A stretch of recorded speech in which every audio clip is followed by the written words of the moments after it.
So why is a buyer presentation important? Okay. It's the same reason as why is a listing presentation important. You want to set professional expectations from day one. It also is going to differentiate you from other agents because the way most agents operate is they get a call. I want to see this property. They go show the property.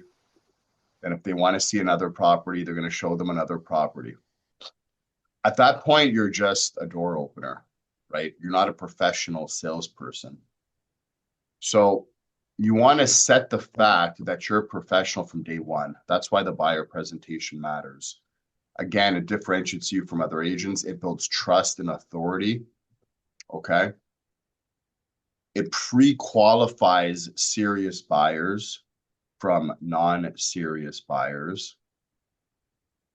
It also reduces any kind of misunderstandings that buyers may have with regard to the process of buying a property. Okay. So the bottom line is a good presentation prevents problems before they start. Does that make sense? Yeah. Yeah. So again, your objective when you're doing the buyer presentation is to establish trust. It's to demonstrate expertise, clarify the process.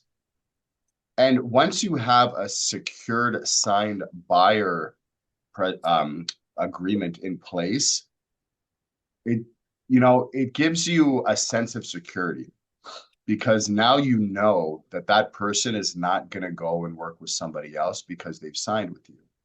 So, if I'm working with, let's say, 7 or 8 buyers, okay, and out of those 7 or 8 buyers that I'm working with, I have 0 buyer agreements signed and I've done 0 buyer presentations.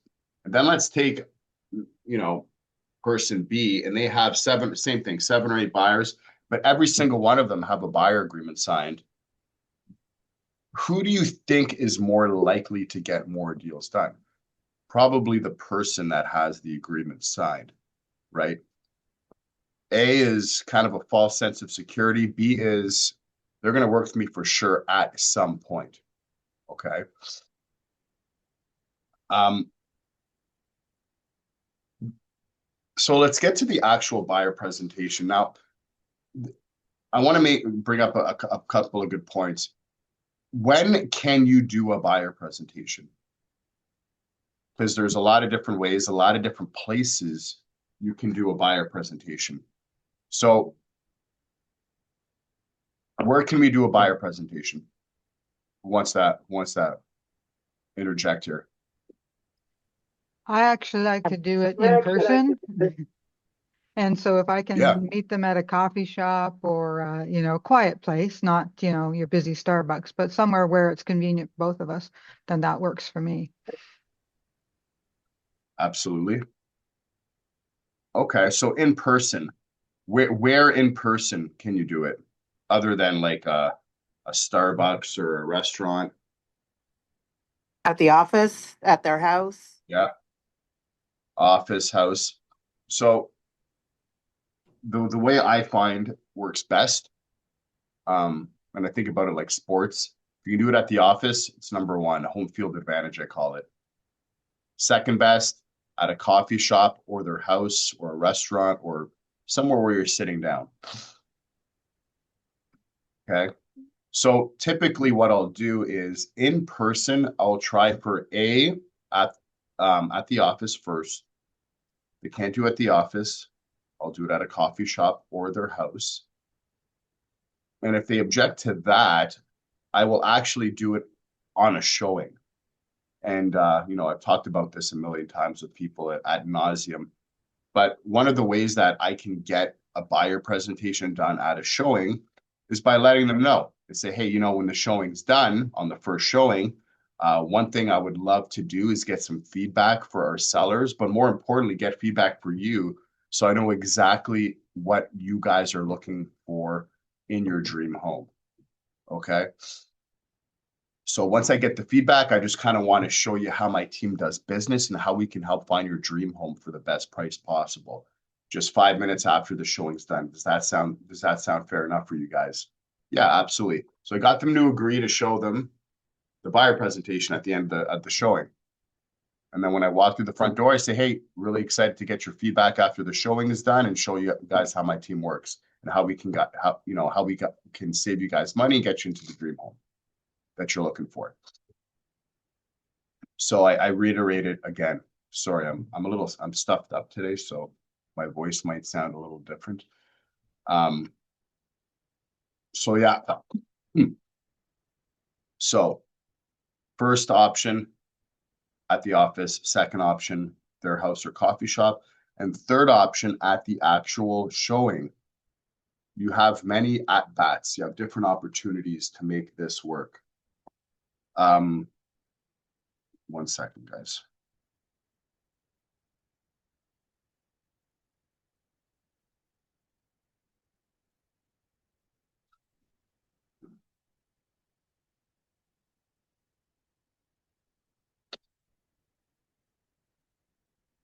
Okay. Now, slide 1.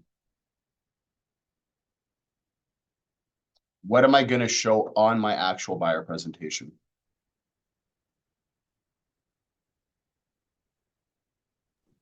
The value that you bring to the table. What the team does, what you do, how you differentiate from other agents, and how their best interest is going to be looked after. Yeah. So the first slide that I will usually use, and like let's pretend, we're not Metro City. This is just like as a broad, stroke for a buyer presentation, right? I'll put it in the chat. Slide 1 is just typically an introduction.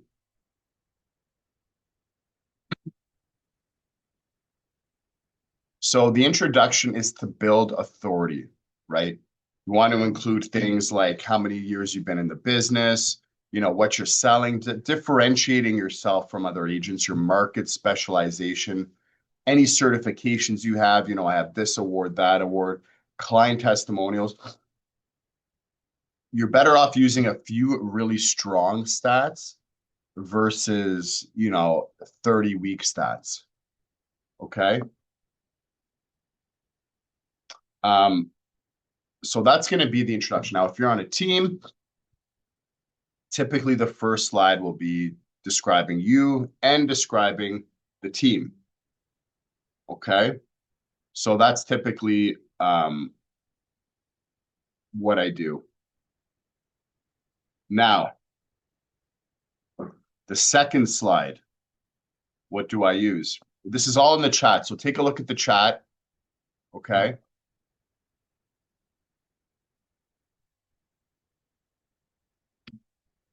Second slide.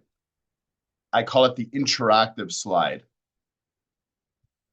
Think about when you go on a job interview, right? Now you're going on a job interview, right?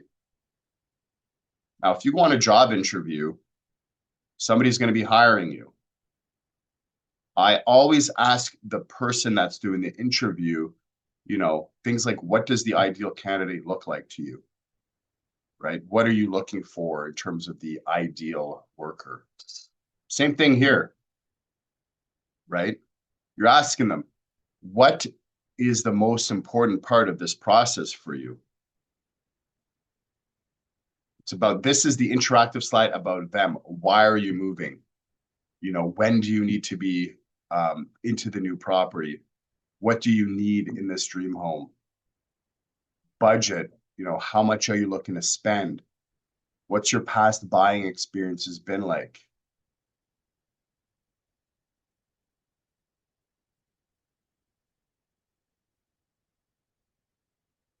Okay. And if you want to really simplify it, this is how it looks.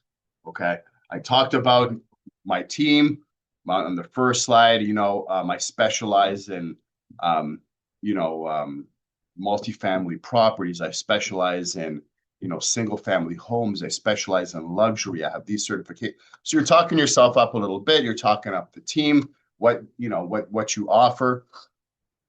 You're differentiating yourself, okay, years in the business, et cetera, et cetera. Second slide, all about them. So tell me, and I always ask this question, what's the most important part of this buying process for you, right? Oh, I want to find my dream home for the best price. Okay, what does that look like to you? Like really dig deep. Why are you moving? When ideally do you want to be there? Why? Like just really, really dig deep in their why, right? So that's the interactive slide 2. Now, what's the third slide?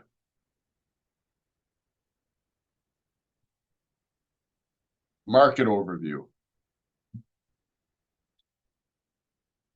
Now, when I talk about the market overview, right, I'm talking about typically things like months of inventory, right? Right now we have 4 months of inventory. Call it a neutral market if you want. And why is that important to them? Now, if it's a buyer, typically the more months of inventory, the better it is for them. Thank you. I was texting somebody to bring me a tea. We ran out of coffee, so I'm stuck with tea, but I'll do for now. So want to talk about inventory levels, how much inventory there is, 4 months of inventory. Why is that a buyer's market or a seller's market or a neutral market? Educate them on sellers markets, buyers markets, what that looks like, how that benefits them. Okay. Average days on market, average price trends, interest rate environment. What's the current interest rate? The buyer competition level. Get your market stats, show them graphs, whatever you need to show them. Okay. So they really understand what the market looks like as a whole.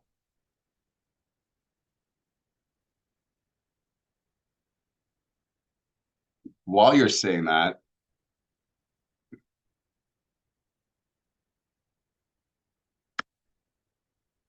I want to go over today's buyer reality.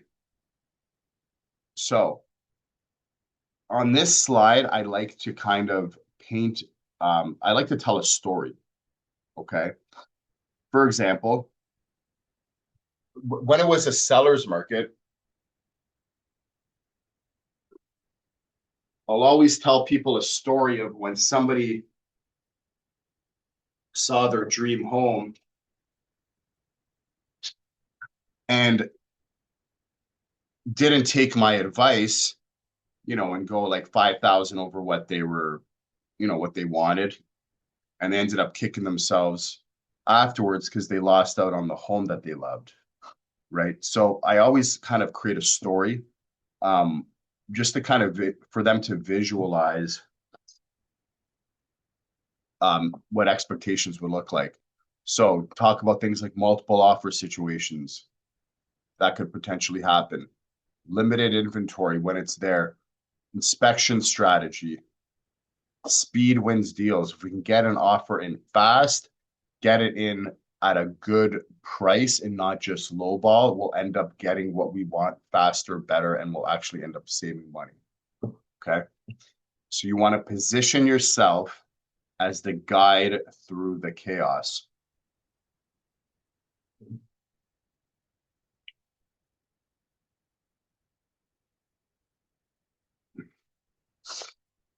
Next slide.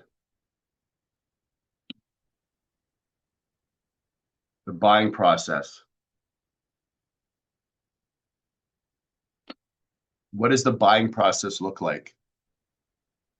Number one, pre-approval.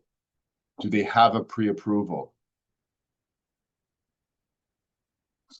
How you're going to put them on, we're going to have a strategy session to put you on a property search. Once the property search is done and you see homes that you like, we will go on showings. We'll talk about offer strategy, negotiation, the inspection period, things like appraisals for the financing condition, and finally closing. So you want to go over all those steps with them. Remember, like you're a guide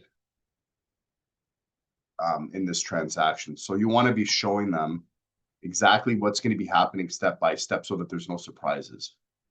You know, many times I've seen people just like they show a house, so let's put an offer, and then it's like, well, financing condition, inspection conditions, and it's like the buyers didn't even know about these things.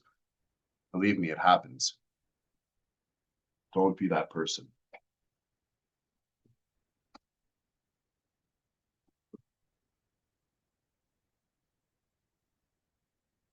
Next slide.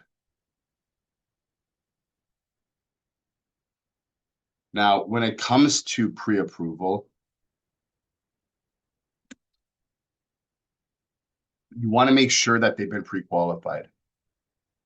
And if they're not pre-qualified, you get one of your trusted lenders in the mix. Okay. You need to understand things like down payment, closing costs. So if you haven't already, get a lender involved.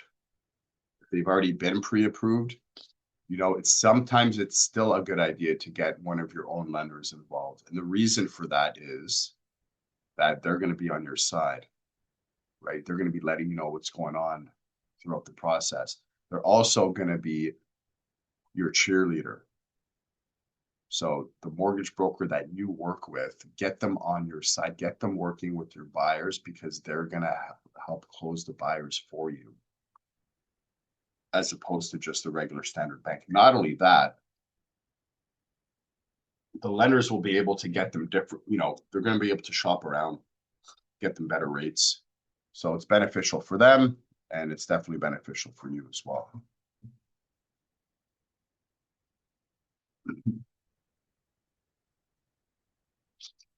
This is one of my favorite slides.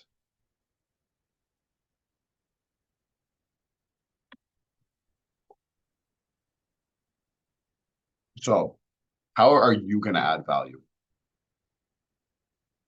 One of the things I love to talk about are off-market opportunities. I mean, if you think about it, if you're on a team and you have like 70 or 80 listings, I mean, right there, that's a lot of our off-market opportunities. Because there's so many listings in queue that are not on the market yet. Those are still considered off-market properties, and we're going to be able to put those off-market properties in front of you. Same things with divorce lawyers, lenders, right? Off-market properties are a really good way to dangle a carrot for the buyer to work with you, right? Good agents typically have access to off-market properties. Good agents typically have access to off-market properties. Now, you might be saying, well, okay, I don't have access to any off-market properties. Where can I find them? That's a completely that's a whole other training that I can do for you guys. But if you don't know somebody, if you don't have off-market properties, find somebody that has off-market properties. You know, find another agent that you can work with. They want buyers for these off-market properties. So, you know, you can let them know, hey, do you have any off-market properties? Can I let my clients know about them? Yes. And then you position yourself where you're kind of acting like they're your off-market properties. So get creative. If you're part of a team, a big team, typically they will have off-market properties for you guys, just based on the listings, based on the amount of volume that's occurring. But if you don't, then you got to find them, right? And there's a million different ways to find them. I'm not gonna. This is about a buyer presentation. That's something I can talk about in another training. Okay, you want to talk about how you add value, off-market properties, like I just discussed, negotiation expertise, tell a story of when you got a client a way better deal than expected. Offer strategy framework, market analysis skills, right? You're going to be showing them how you're going to be like, why are we going to be putting it in at this price? Well, you got to show them the way comparative market analysis works. Vendor networks, contract protection, how you're going to make sure that they don't, get themselves into a bind, right? You're offering value at every step. You're going to save the money. You're going to make sure that it's a smooth transaction. You're going to be able to get them off market properties. You're going to negotiate them the best deal possible, right? Like, people need to know they're working with a professional.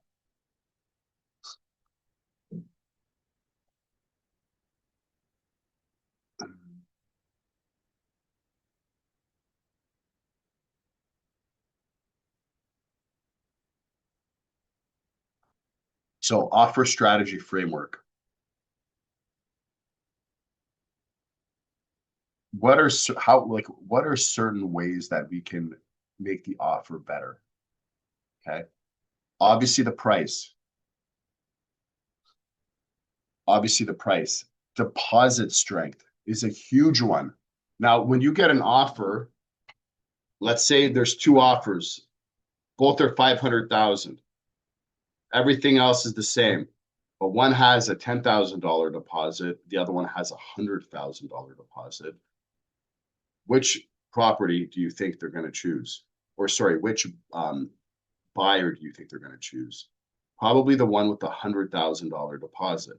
Deposit strength is never talked about enough, but it's a huge, huge plus. The stronger your deposit, the bigger your deposit, you're going to have a way better chance. In fact, I would rather take a property with a big deposit, even if it was $5,000 less than one that had a small deposit. And the reason for that is it gives you assurance. If it doesn't close, you don't want to be chasing somebody around court forever, because it can take a long time and it's a big hassle and it costs money. With the big deposit in there, they're very, very serious and they're probably going to close. So deposit strength is huge. Inspection tactics. If it's an older home, if there's any issues with the home, let them know that, hey, listen, like, I understand that there may be some issues that come up, but we'll be able to get those issues rectified, or we'll use it to get you a better price. If people are a little hesitant about the inspection, hey, it's another negotiation tactic. Typically you can get a better price based on the closing flexibility. So if they're more flexible on closing, the buyers I'm speaking of, you can probably get a better price if you give the sellers the closing date they want. So you need to figure out, when's the best closing date for the sellers. We can use that to get you guys a better price. So I'm like, really, this slide here is just like, you're going to talk to them about how you're going to be able to get them a better price based on your expertise, so that you're presenting value. They're going to want to work with you versus another agent.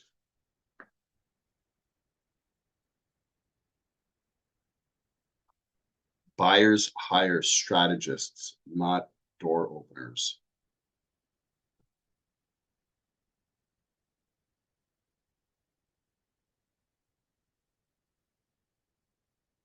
I know this is a lot of stuff. Expectations and communication. You want to clarify. Showing availability, your communication style, response times, exclusivity, buyer agreement. Now, in terms of the buyer agreement, the way I position the buyer agreement is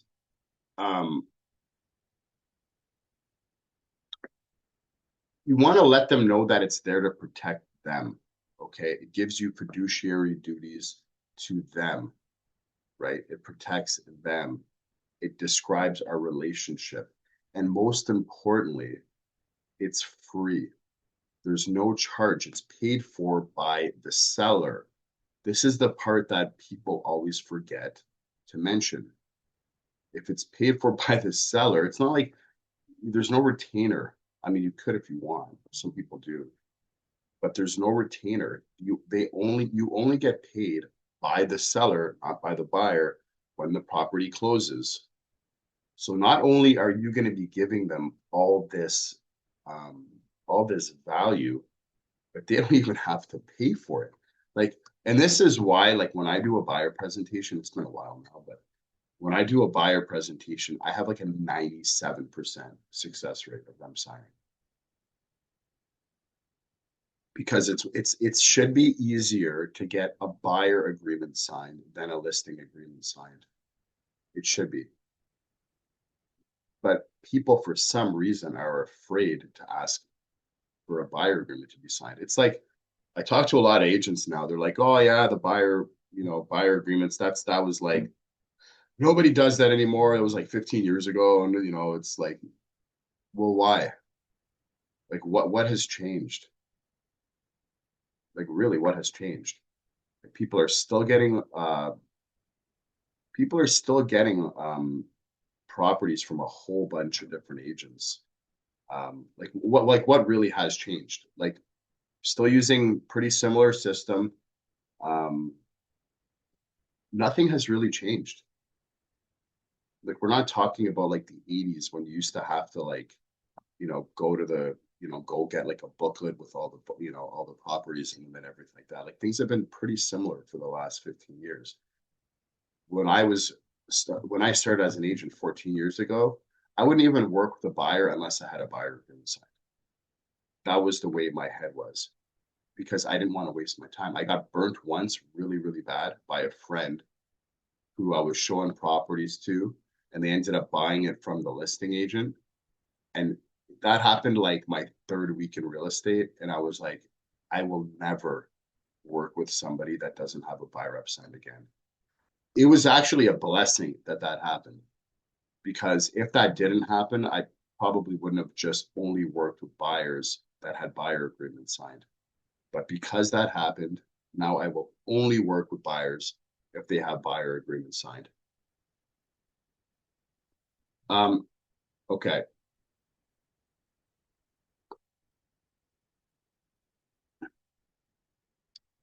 One thing, so I'm going to put this up.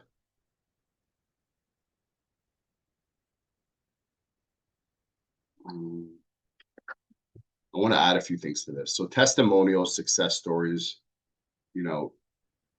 get a few testimonials in there, before and after stories, winning a bidding war example. One thing I want you to think about is find out what the average ratio of list to sold price is. Okay.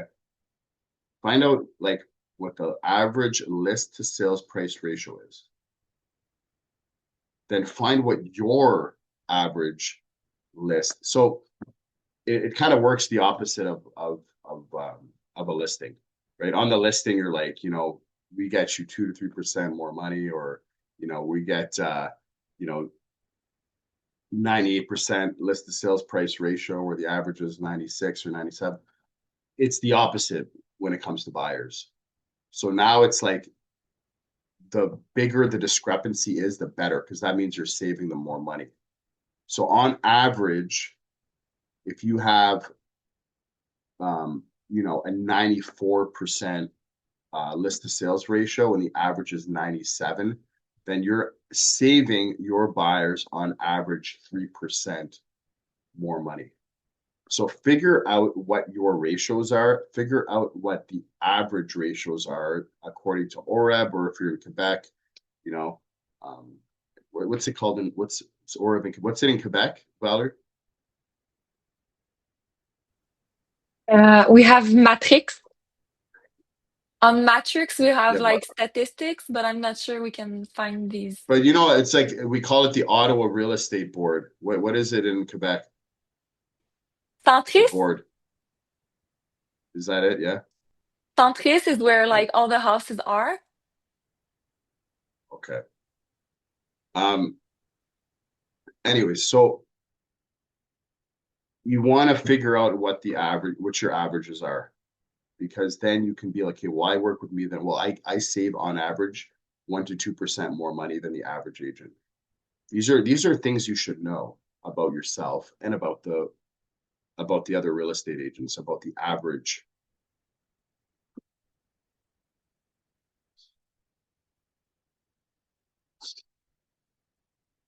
Okay.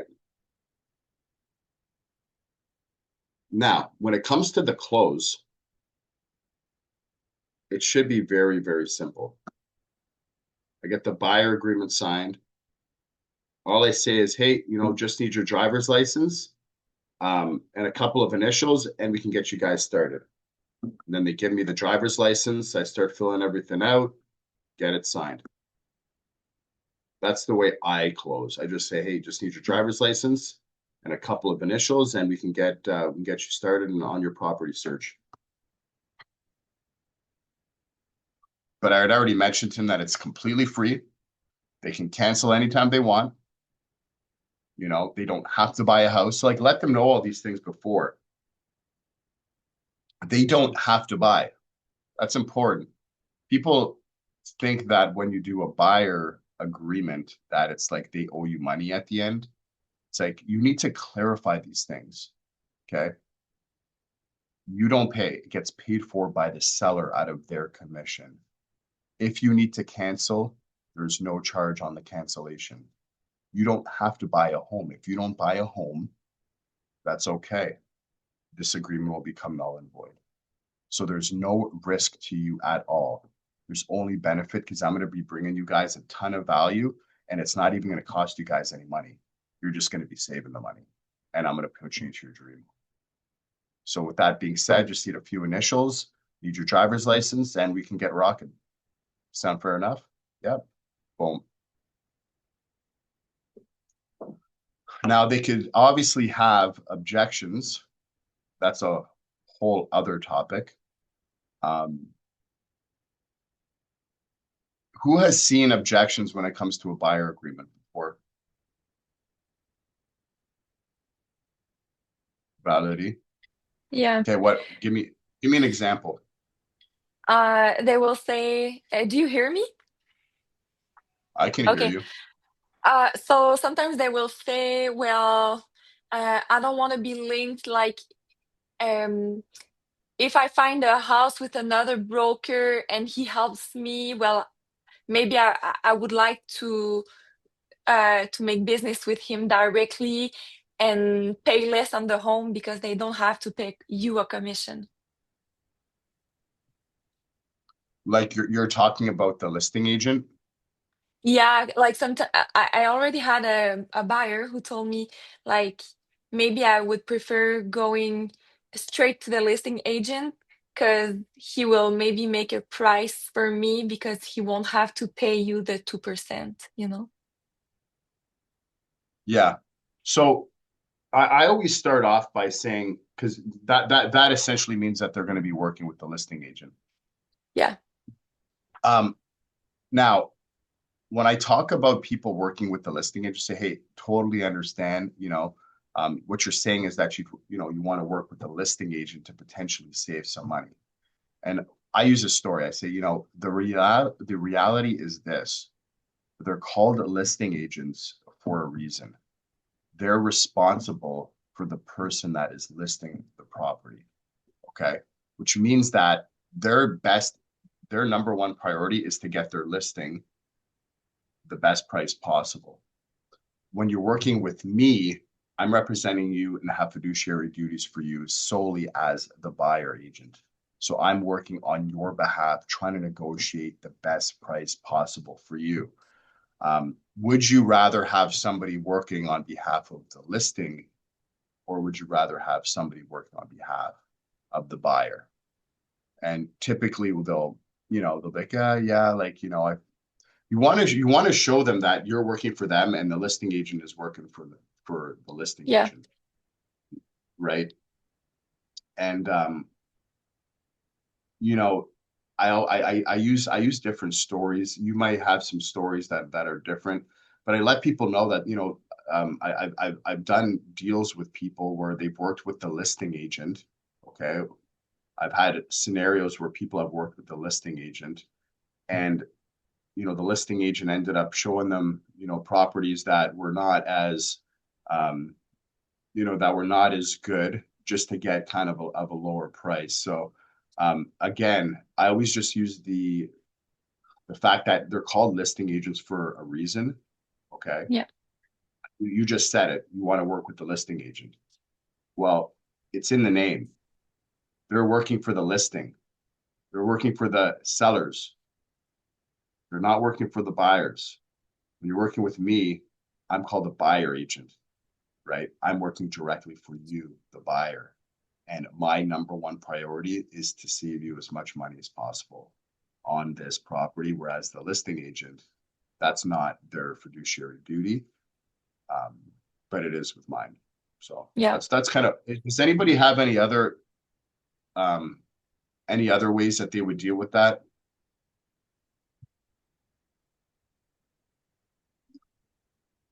Come on, guys, I don't want to be the only one talking this whole time, and I'm sick. Hope. Yeah, I try to emphasize that difference between the listing agent and the buyer agent, and to just um, I might even pull out the RICO guide at that point. And usually I've Yeah. sent that ahead. And I know that's not in Quebec, but it's in Ontario. And some of those things help. But really the idea that the listing agent is all about that individual. So for the buyer, what I'm doing is I'm protecting them. My loyalty is to them only, not to the listing agent. I'm going to tell them about why a property is not good for them. The listing agent's not going to say that. I'll show them properties and be able to tell them this one is better than that one. And those are things that only a buyer agent is doing for you. Mm-hmm. Good point. And I also have another objection if anyone has anything else to say, but um, it's I a was lot of the times. Oh, Liam.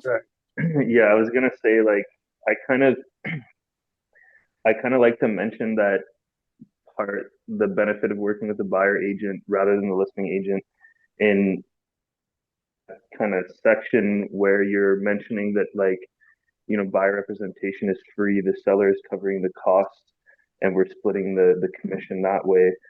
And at the end of the day, working with the listing agent is somebody who's been hired by the seller to get them the best possible price in the shortest period of time.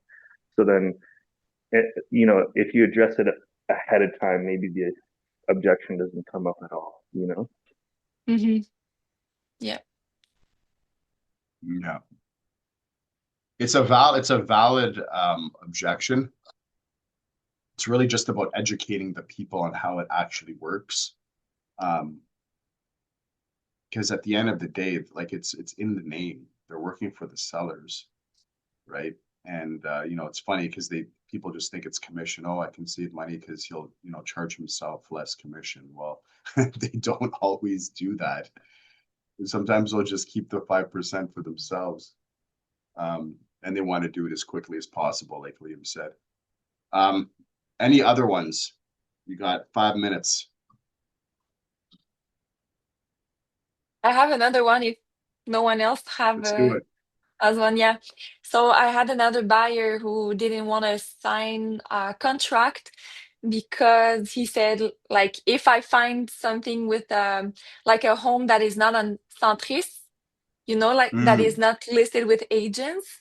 So it's a yeah, home like a sell by the buyer, by the seller. Like the home is sold by the seller first sale by himself. owner. Yeah, for sale by owner, that's how we say in English. He won't have to pay a commission, but if he has a contract with me, he'll have to give me Yeah. yeah. Okay. Who wants to answer that? I already know the answer to this one because I've dealt with it many times. Who wants to answer this one? Liam, I feel like you know the answer. I mean, I think that if like, do you mean it's a straight up exclusive listing or it's on the market with like Zucopio or Grapevine or something? Like du proprio.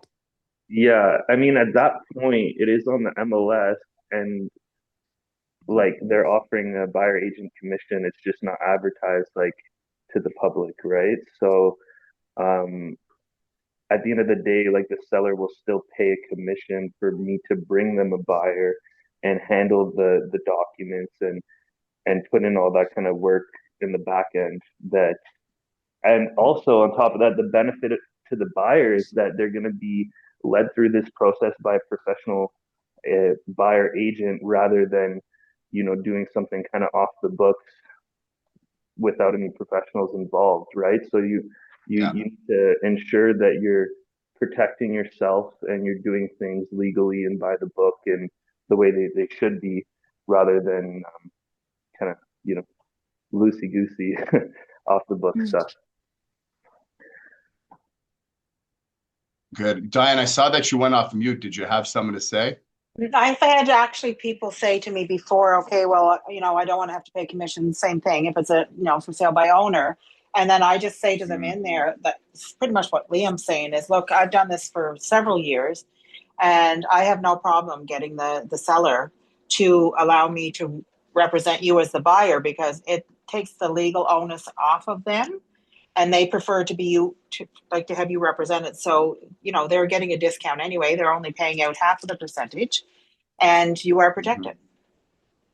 I think it's pretty much what Liam said, but I can show them my years of experience and then I can say to them, well, the seller could be hiding something from you. So if worst comes to worst, then we will figure something out, if the seller's not willing to pay, but you're paying it one way or another. You're either paying it in the price or you're paying it as your protection. You want to be protected because there's things that I can find, from them that they're not going to tell you if you go direct.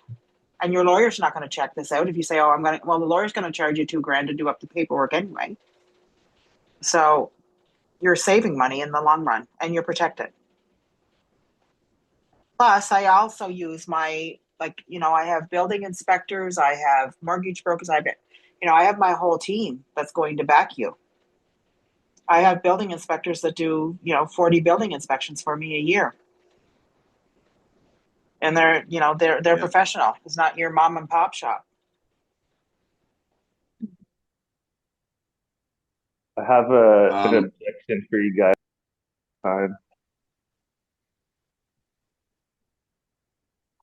Like with new builds, so like a lot of people think like they just walk in, they can get a better deal if they cut the agent commission out, but I don't know if that's 100% true because there's a salesperson in that sales center too, right? But yeah, let's see if there's any special handles for that.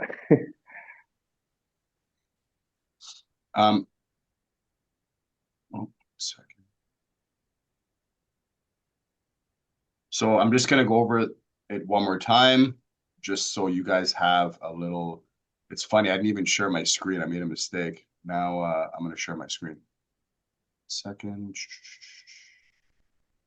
Can everyone see my screen?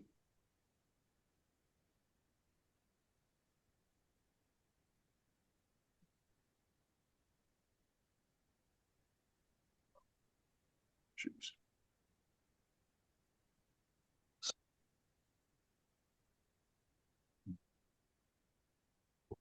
So why a buyer presentation sets professional expectations, differentiates you, builds trust and authority, pre-qualifies serious buyers, reduces future misunderstandings. A great presentation prevents problems before they start.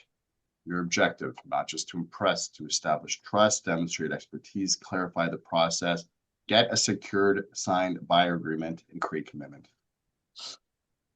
The structure, introduction to credibility, understanding the buyer, the market overview, the buying process, financing and preparation, how you add value, expectations and communications, the buyer agreement, and the next steps. Introduction, years in the business, units sold, market specialization, what makes you better than the next guy. Know your buyer. This is about them. Why are they moving? Timeline. What's the most important part of this process for you? Must-haves, budget comfort level, past buying experience. Then the market slide. Keep it simple. Inventory levels, average days on market, average price trends, interest rate environment, buyer competition levels. Today's buyer reality.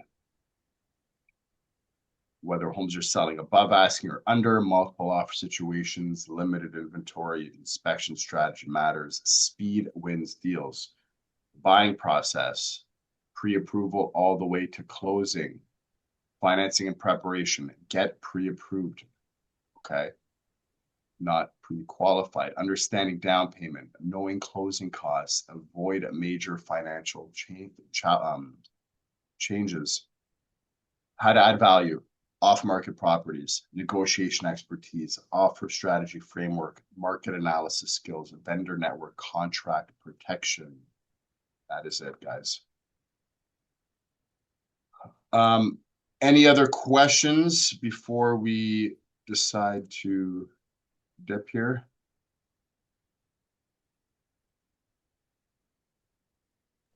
No, this is great, Steve. It's always great to get a fresh perspective on it again. Definitely. Good. I mean, listen, some of you guys have a buyer presentation already. Some of you may not. And if you don't, you need one. And if you already have one, maybe you can make it better. You need a listing presentation. You need a buyer presentation. You need to learn how to handle objections on the listing side and on the buyer side, and you need to close. Get the agreement signed while you are there before you get screwed and another person ends up selling them a home instead of you, and then you literally wasted 30 hours of your life, which sucks, and then you're going to hate the business. You're going to want to quit the business. So before that happens, get the freaking buyer rep signed, and you will avoid all those problems. Exactly. Sound good? Thank you, Perfect. Steve. Yeah. Appreciate Thank it. Thank you. you, Steve. Bye-bye. Okay, guys, have a great day. You too. Feel better.